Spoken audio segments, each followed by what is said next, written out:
حين شرعت في كتابة هذا الكتاب لم أكن أوثق سيرة عادية، بل كنت أكتب عن رجل عاش كبيرا ومات وهو ساجد، الشيخ عبد الحميد كشك. علموا أن هناك رجالا يبيعون أرواحهم لله. ولد في شبراخيت عام 1933. حفظ القرآن وهو طفل وتفوق في الأزهر رغم أنه فقد بصره في شبابه.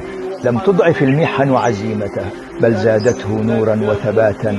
كان عالما وخطيبا وفقيها. السعادة في شيء واحد، أن ترضى بما قسم الله لك.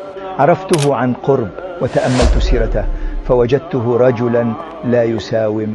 كان المنبر سلاحه والكلمة وسيلته، وكان صوته يهز القلوب قبل الجدران.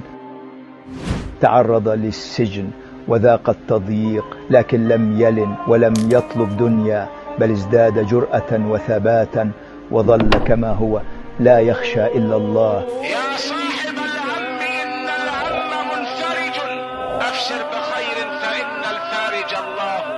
وفي 6 ديسمبر عام 1996 توفي الشيخ كشك وهو ساجد، في لحظة تجسد فيها كل ما كان عليه حيا خاشعا نقيا ثابتا حتى آخر نفس.